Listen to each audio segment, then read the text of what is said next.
Welcome to Good God, conversations that matter about faith and public life. I'm your host, George Mason, and it's a great treat to be able to welcome to the Good God program today, Robert P. Jones.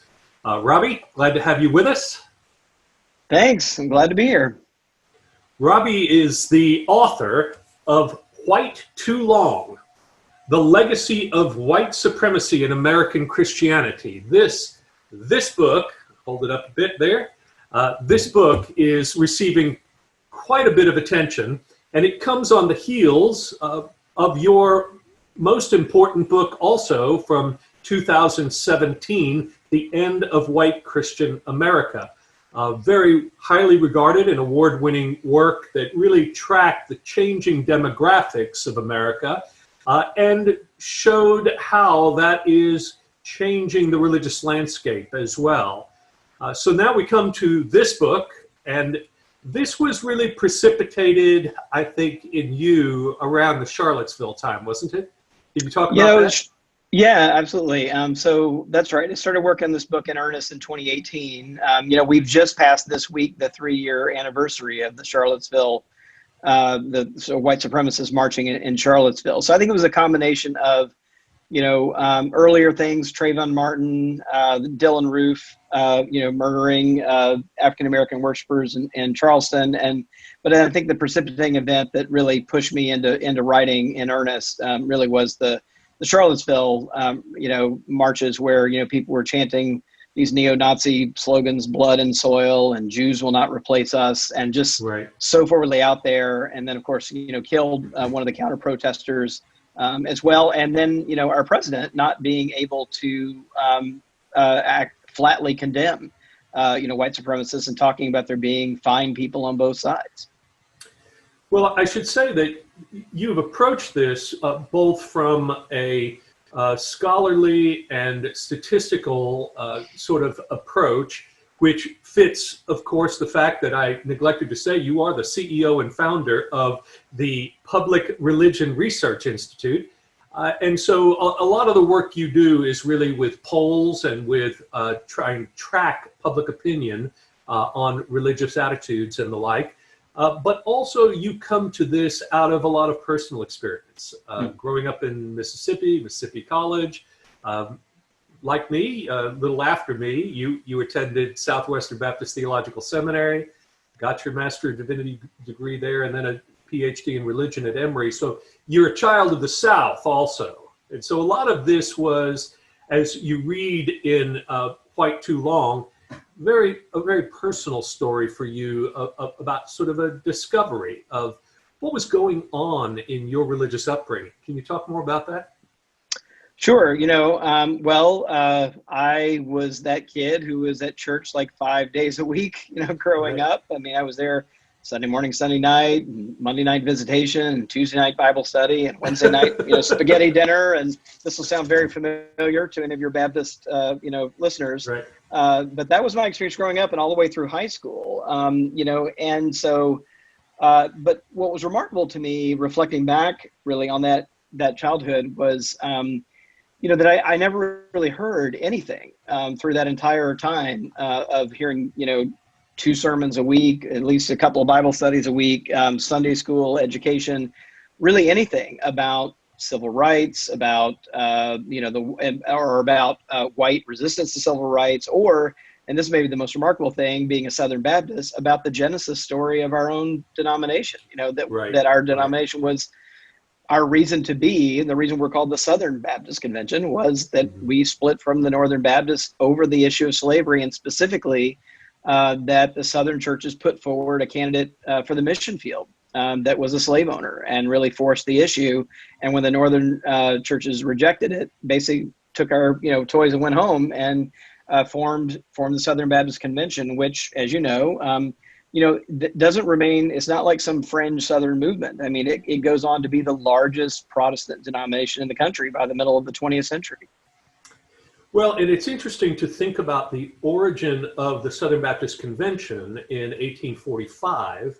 And then just a decade and a half later, you end up with the Civil War, the secession of the South. And the interesting way, the parallel in the way they talk about what it actually meant. Because when you hear the way we were taught about the origins of the Southern Baptist Convention, it was really about the breaking of faith with the Philadelphia Missionary Society that had said previously that they would not make slavery an issue in sending of missionaries, and so there was sort of a breach of this polity, right? And it sounds so much like this states' rights argument about, what the Civil War is really about is not slavery, but it is actually about this self-determination, this right of people to interpret their culture and their life for themselves, and those sorts of things. And yet in the book, you do a service to us all in making very clear that Alexander Stephens and Basil Manley and all of these sort of figures at the very beginning of the Confederacy, including Southern Baptists, were very much committed to this idea of white supremacy and the subjugation of Black Americans. That's right. I mean, one key figure that escaped me really until I started doing research of the book was the person you mentioned, Basil Manley Sr. Again, all through seminary, PhD in religion, never heard of this guy. But it turns out that he was instrumental in not only orchestrating the Southern Baptist split in 1845, but he was there in, to borrow the Hamiltonian phrase, like in the room where it happened. In the room. Yep. When Alabama, the first state to secede, he was chancellor at University of Alabama, and he was one of the key, also respected pastor and one of the key people, urging Alabama to secede from the Union on the political side of things, and then goes on to be the founding president of the board at Southern Seminary, the first seminary established by the Southern Baptist Convention, and was known all across the South as one of the staunchest theological defenders of slavery, and like pronouncing it, God's divine will for human society. In fact, it was God's ideal model for human society, for this hierarchical model of whites over blacks and men over women. But this idea that whites were put on this earth, by God to sort of play this role, and that in fact, if anything, African Americans being enslaved to whites was to their benefit because they were being raised up in the Christian faith in a way that they wouldn't be otherwise. I mean, these kinds of arguments were prevalent. And then he also is, again, maybe not in the room when it happened, but on the portico where it happened. He was the chaplain to the Confederacy, who was the guy holding the Bible and saying the prayer as Jefferson Davis took the oath of office in Montgomery as the first president of the Confederacy. So these things were all wrapped up together, not just at the level of in general, but like the actual players were the same people, right? Well, and Southern Baptists would probably not know automatically, but their publishing company, Broadman Press, is the name Broadman itself is the combination of Broadus and Manley, Broadman Press. And so deeply rooted in Baptist life is this philosophy, this theology of white supremacy. And, you lived through, as I did in our Baptist era, what came to be known as either the fundamentalist takeover of the Southern Baptist Convention or the conservative resurgence, depending upon your point of view, right? And Nancy Ammerman, the sociologist of religion, made the claim that in many ways she sees that movement, which started around 1979 officially, and continues really to this day, is really a kind of resurgence of the South. It's really its own sort of lost cause approach, that there was a feeling that the culture of the Old South in the Southern Baptist Convention was giving way to New England liberal intellectuals and elites and these sorts of things. People were getting highly educated, and they were controlling the direction of the convention, and this was a sort of return to the Old South. Have you heard of Nancy's theory about that? Have you wrestled with that? I can't say enough praise about Nancy Ammerman. So Yeah. all of your listeners, you should look her up if you're not already Right. familiar with her work. Just amazing historian and courageous historian. Actually, has taken some knocks in her own career for being willing to speak the truth Right. on some of these matters. But I think it's really important to kind of along the same lines we were talking about to read these movements, not just through a theological lens, but through kind of bring the politics and the theology and the church history all together, Right. because the same thing that's happening. So what else is happening in 1979? Right. It is the organizing of the Christian right political movement is happening in our politics at the same Right. time. Right. And what's behind that is the civil rights movement. I mean, Yes, I think there's a kind of mythology inside the Christian right movement that it was all about abortion. It was all about gay right, resisting abortion and resisting gay rights. But really the precipitating issue that really pulled people like Falwell into Right. the public realm was actually a reaction to civil rights. And the issue for Falwell was Bob Jones University being threatened to lose its federal funding because they had a policy against interracial dating on campus that ran afoul of the Civil Rights Act. And when they became under threat, I mean, that's really what activated Falwell. It wasn't abortion. It wasn't, gay rights. It was that issue that brought him in. And if you listen to like his rhetoric, to stay with him for a moment, he, preached some sermons in the 60s, and he was often would say, the place of the preachers in the pulpit, pastors have no business out in the streets organizing. And, the real target for those kinds of remarks was to discredit the work of Martin Luther King and other African-American activists, pastors who were out organizing for civil rights, right? And that became, quote unquote, political and somehow illegitimate for something for a pastor to do.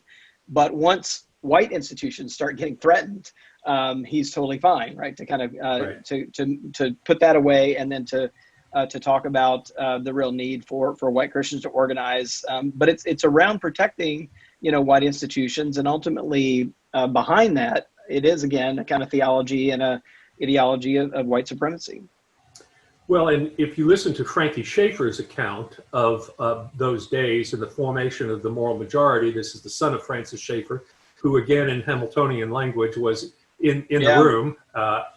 He says that race really was behind that, as you say, and that abortion became the issue as a result of basically focus groups that Paul Weyrich and others were doing to try to figure out what are the hot button issues we can use to mobilize people. And so it's really interesting that now abortion has become an ultimate litmus test for that movement, when race is the undercurrent of the entire thing, and always has been.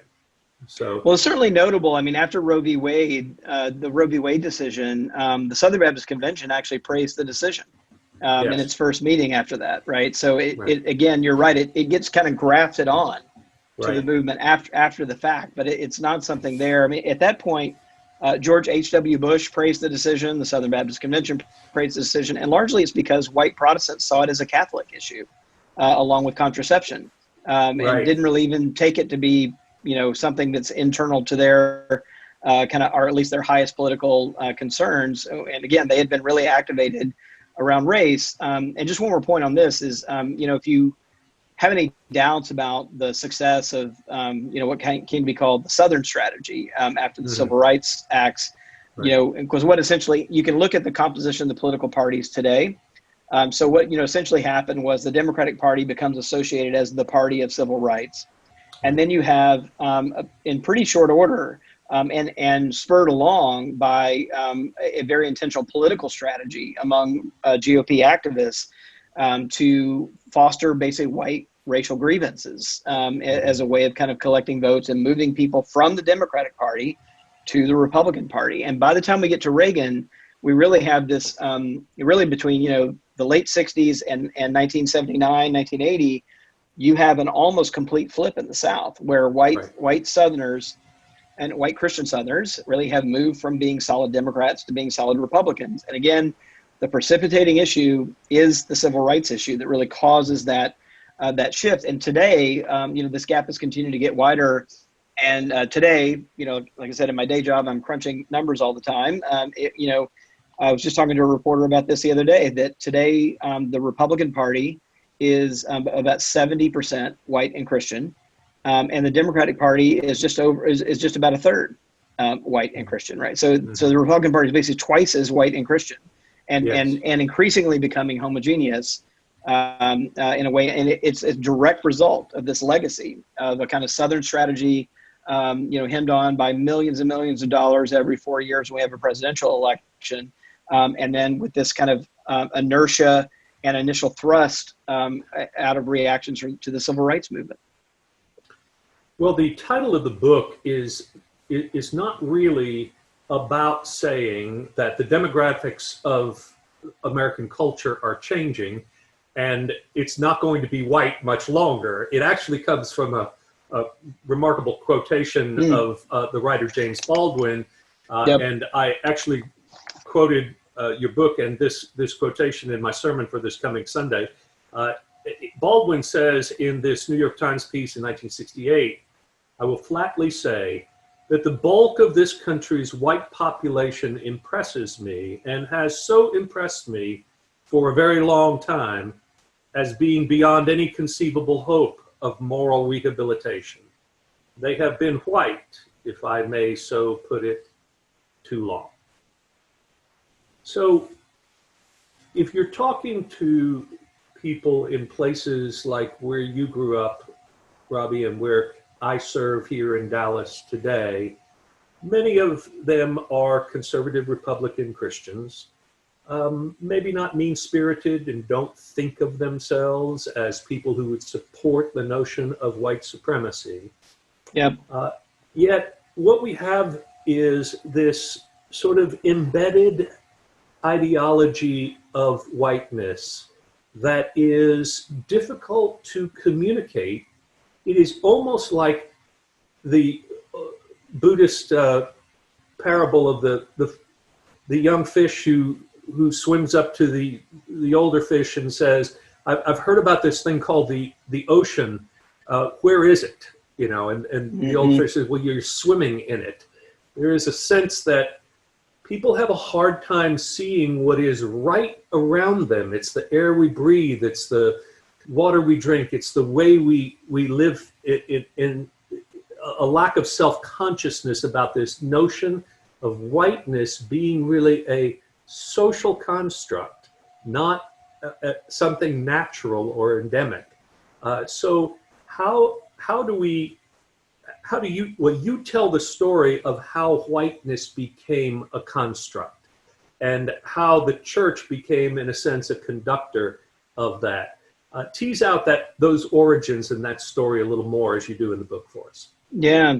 Well, I think the first thing to say is that I think you're absolutely right. I mean, I titled the first chapter of the book Seeing, Seeing, right? And for this very reason, that I think it is the biggest barrier for me, for us. I think anyone who's grown up thinking of themselves as white, to even see it, right? And I'll, I think one of the more powerful things for me as an adult looking back is, so I went to public school in Jackson, Mississippi, and this to me is a demonstration of its power. I went to a public school that renamed itself the Rebels. Now, when did it rename itself? About mid-20th century, as Jim Crow laws were being challenged, right, by the early civil rights movement. It was a way of this public school putting a marker down to say, no, this lost cause values of white supremacy, we are taking a stand, right? And so it was late 1940s when that happened.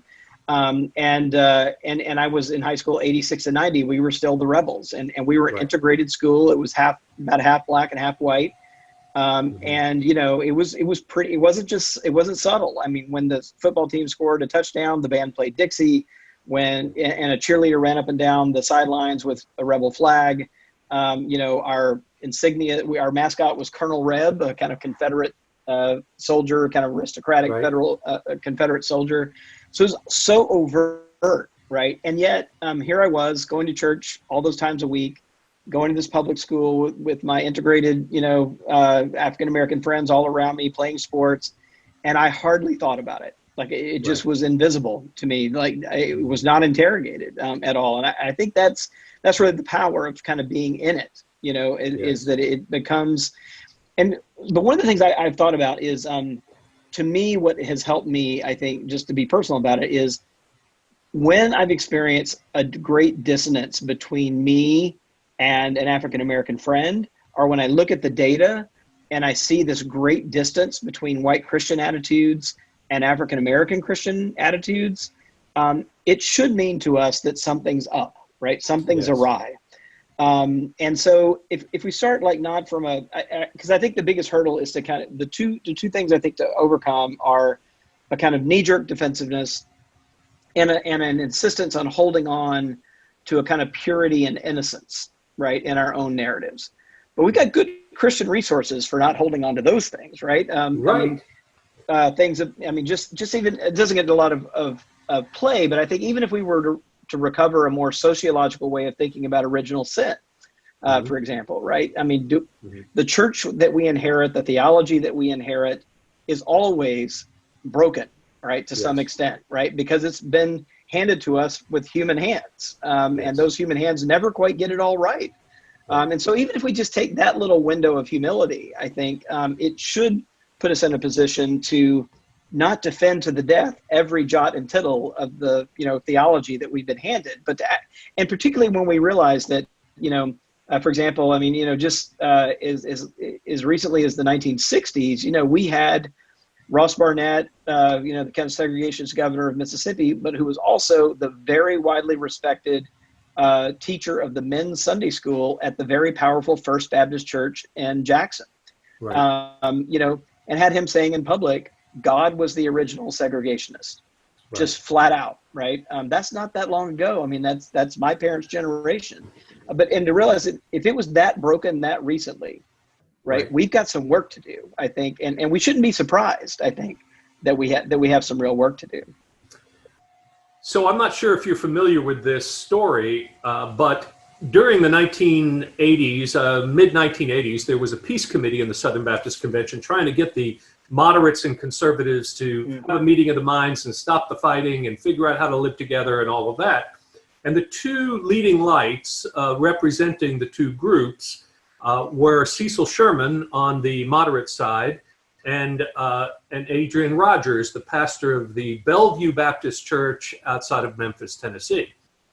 So at a break in the conversations, Cecil went up to Adrian and said, so Adrian, I hear you and your wife are always on the circuit talking about male and female relationships in marriage and how women should be graciously submissive to their husbands. And you cite these passages in the New Testament, but those very passages also in the very same place say that slaves should be obedient to their masters. Mm-hmm.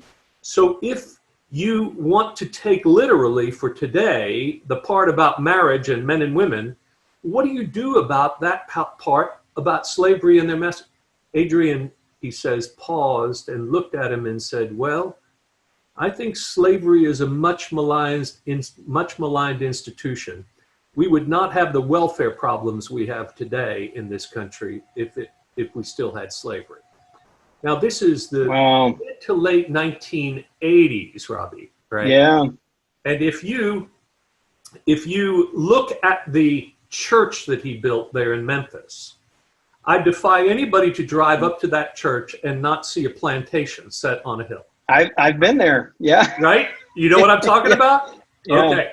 All right. So there's this kind of culture. And so on the one hand, what we have in Southern religion is a kind of denial that we're not those same people who used to be part of the segregationist crowd, who used to make excuses for, if not participate in the Klan, who used to be part of the Citizens Council of all of these Southern towns and cities. We're not those people anymore. However, in the book, you make some points about how our understanding of the gospel, of Christianity itself, has still the remnants of this kind of theology of white supremacy. Would you tell us some of those ways in which you see that continuing to take effect in our churches' lives? Well, I mean, that litany that you just, laid out, even as Yeah. I'm listening to it, I've been writing about it, and even as it just Yeah. is overwhelming to hear, Right. Right. and but I think it actually makes the point, and kind of back to what we were saying, what we have received, right, from our forebears, Yes. was a theology that was formed exactly in that context. And so if you Hmm. take seriously that context, it means that theology had to essentially conform to those presuppositions, right? Right. It had to conform to the fact that segregation was not just okay, but probably God's preferred method, for how society Hmm. should be. Hmm. That slavery was okay, that whites were intended to be kind of in charge, Hmm. and we have not really had, by and large, at the popular level, any great recantation Right. of that theology, or any Right. great need to reform that theology. I mean, many of the Yeah. hymns we sing are straight out of that era. Hmm. The liturgy has not really been reworked.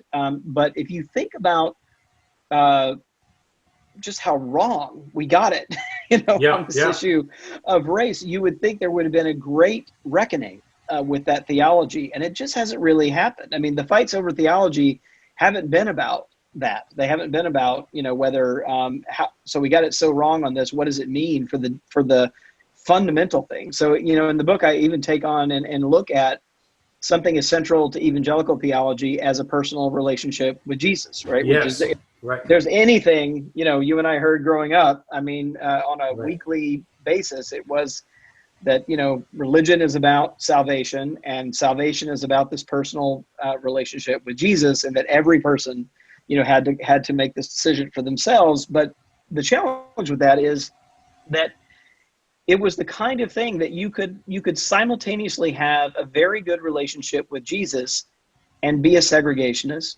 and be a slave owner.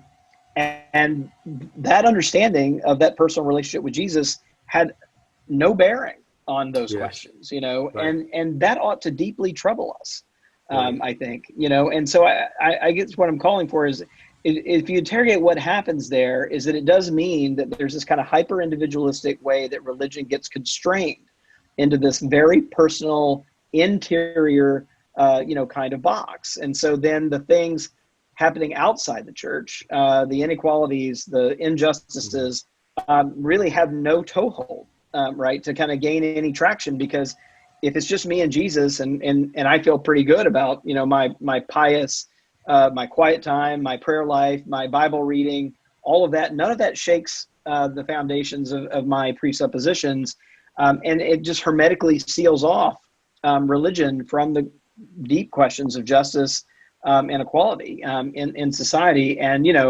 if you take a step back, I mean, it's uh, shockingly at odds with whole other parts of the scriptures. Right.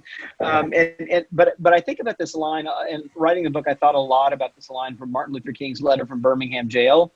And I've reread that, I don't know, 20 times, Hmm. probably. And I would say, like, if there's anything, the two things I think white Christians ought to go back and read are The Fire Next Time by James Baldwin and Martin Luther King's letter from Birmingham jail. Right. And just kind of taking those in, and this line, this haunting line from King, where he's excoriating not the kind of overt racists that are throwing bricks and spitting on people and burning crosses, but he's got his levels of criticism there at the respectable Right. Right. mainstream churches that are sitting silently. And he has this line, he says, sitting silently behind their anesthetizing stained glass windows. Yes. And I think that has been the function. The painful conclusion I've come to really is that, by and large, the way that white Christian theology is developed, again, I should say, this is not just an evangelical problem. It is a much broader problem. It It's a is. mainline Protestant problem Right. and a white Catholic problem. But Right. the way that whiteness and Christianity have been melded together have functioned to limit white Christians' ability to see structural injustice, because they have such a focus on this kind of individualist way of thinking about religion. And what you realize in history is that it developed that way by design, right? Because there was this Right. pre-commitment, prior to any Christian commitment. There was a Right. pre-commitment to a kind of white supremacist a view of society and how God ought to be ordering, or how we understood God to be ordering society, and everything else follows from that pre-commitment. And if that's the case, which I think it is, and we can see it today, yeah, we've got a lot of thinking to do and a lot of re-narration and a lot of theological spade work to do. Well, I think that's true. And I think we would love to be able to say that our theology is, we get that pure from the Bible and history, and then we impose it upon the rest of our lives so that we are conforming ourselves to the way of our faith. But in reality, here we had a theology of white supremacy that was there to defend an economic and social order that then had to be undergirded with this theological structure, or the scaffolding is the language you used, and the church being the conductor of this this enterprise. So, you know, I would even say that one of the things we haven't really gotten into very much is addressing the whole notion of premillennial dispensationalism, which comes out of Schofield and Dallas Theological Seminary and some of these schools that really has a notion of the end times that says that the Lord's not going to be able to return until there is a sufficient enough decline in culture. So, in other words, rather than the church working toward the improvement of society, to do so might actually delay the end times and not be the will of God to begin with, which is why you have a supporter of Donald Trump in the pulpit of First Baptist Church of Dallas today, who holds this very theology. So it really is animating our politics as well as our cultural life also. Yeah. You know, it's also worth asking, like, who is a theology like that appealing to? And I don't mean like, I mean like attractive to. So, you know, who is that theology attractive to? It's only attractive to people whose lives are pretty good, right? Yes. Whose lives are on the top of the heap and kind of at the head of the social pyramid. Because if you're, you know, enslaved or you're really, really struggling, I mean, this is not a theology that's going to bring, you know, if every day is a struggle, like a life and death struggle in dire poverty, this is not a theology that's going to be so appealing, you know, to you. But if you're at the top of the pyramid, as most white Christians were, it's a pretty comfortable and convenient thing to say. Is like, oh, well, you know, look, we don't really have that big of responsibility. You can kind of think in otherworldly terms, you know, and exactly right that it really is this. It's an absolution, really, of human responsibility. You know, it's a kind of theological absolution of human responsibility, kind of theology. Well, with your research in the Institute, you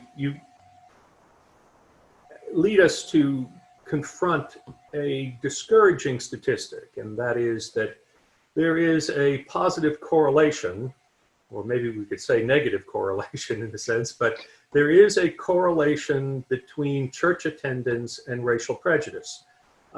One would hope that it would be inversely related, but instead it's positively related. That is to say, the more people are attending church and engaged in church life, the more likely it is that they will have and defend racial prejudices.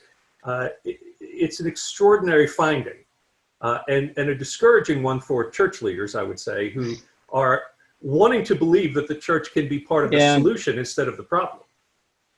That's right. So, you know, I looked at attitudes and then at behavior, like attendance, and because part of it, you know, we've been talking a lot about the history, but I did want to see, I mean, the subtitle of the book is about the legacy of this history.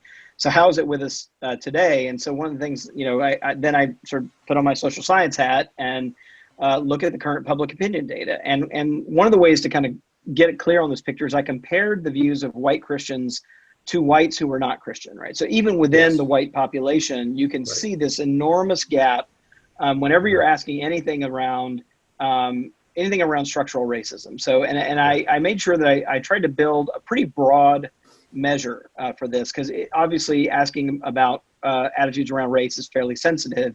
So one of the ways to make sure you're more confident in the results is to ask a broad range of questions and then analyze them together. So basically, had 15 questions in what I call the racism index in the book, that is largely around structural racism. And it talked, it's questions around Confederate symbols. It's questions about current events like the police killing of African-American men and treatment of African-Americans in the court system.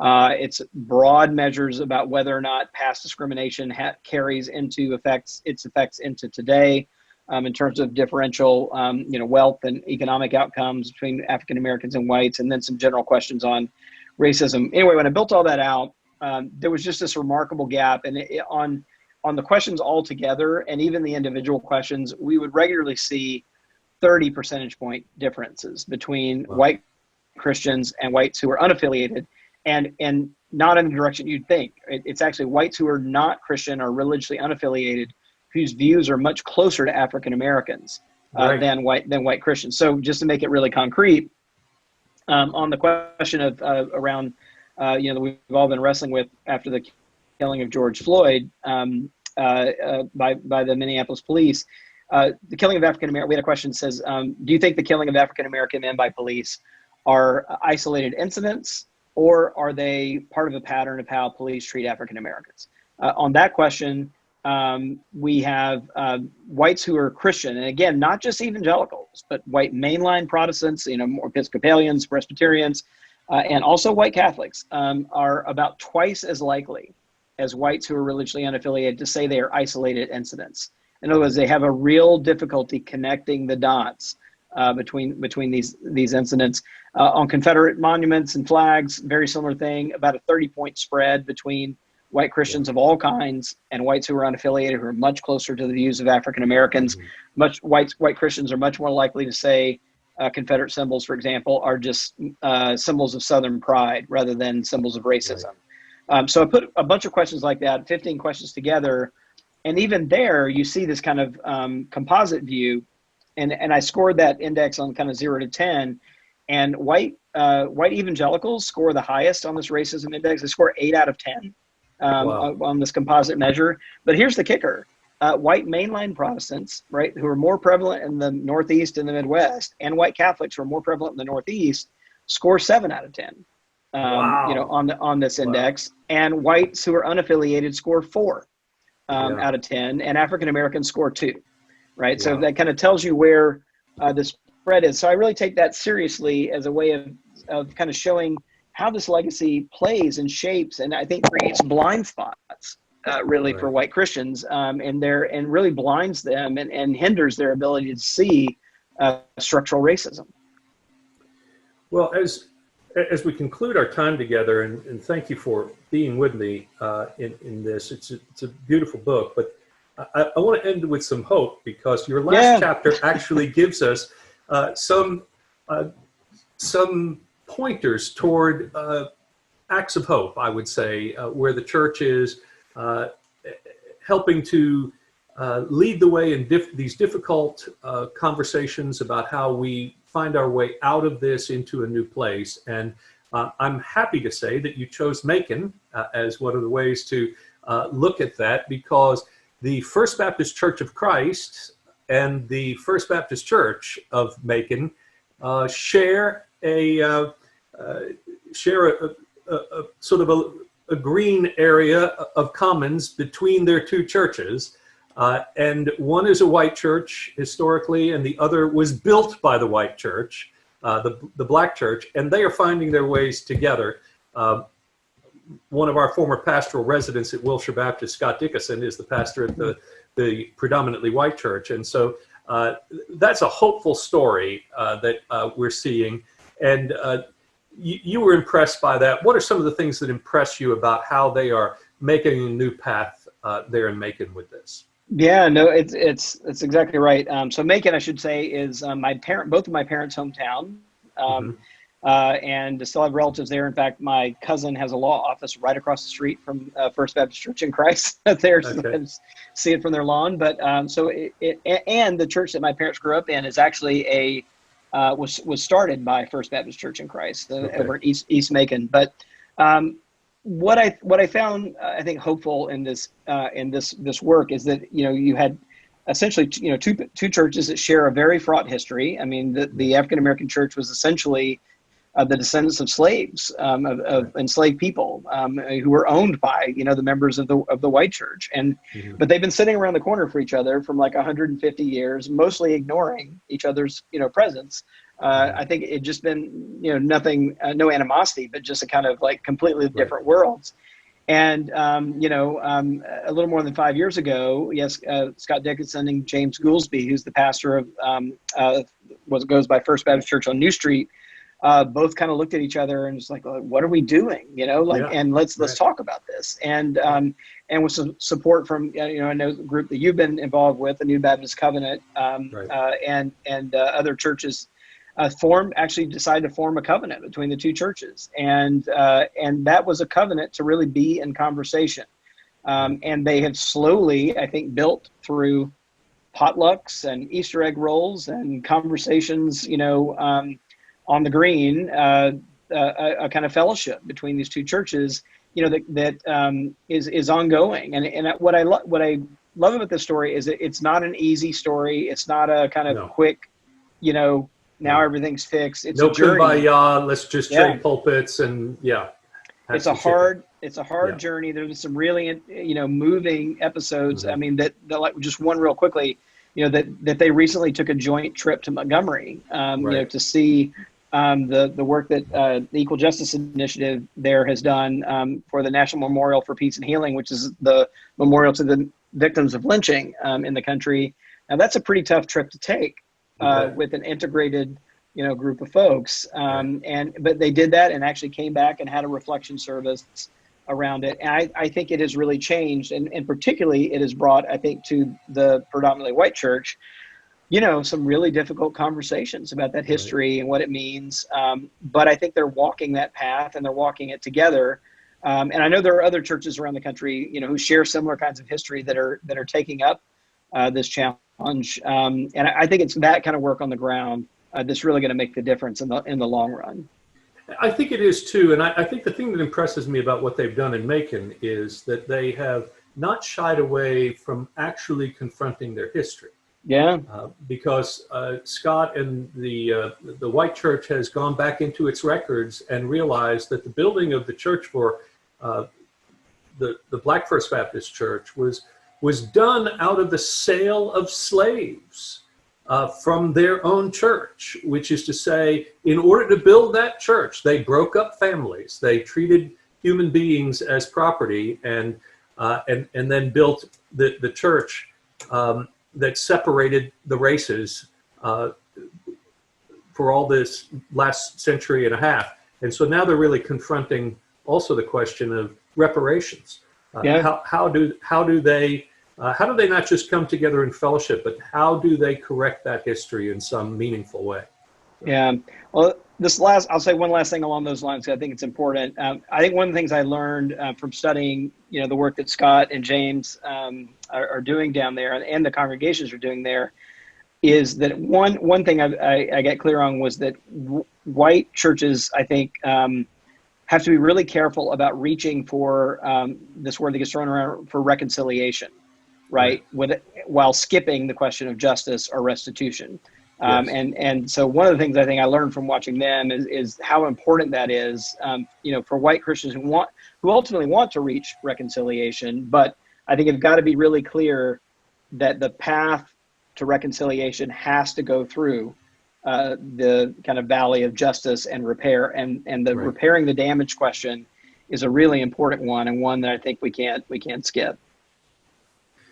Well, Robert P. Jones, we thank you for writing this book, White Too Long, and for all the work you continue to do to hold up a mirror to us as a culture and as a people, and the way you challenge even the church in America.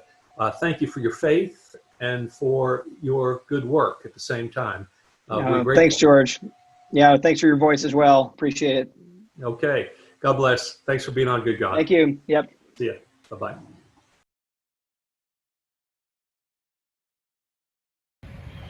Thank you for tuning in to Good God. We're grateful that we get to be able to offer these conversations to you free of charge, and especially now during this time of COVID-19 that is disturbing the peace for all of us. We know that there are a lot of people and organizations that need your funding. And so we're grateful to have the funding necessary to be able to present this to you without asking you to support us at this time. Please give generously to your faith communities and also to those nonprofits that are serving to encourage us during these days.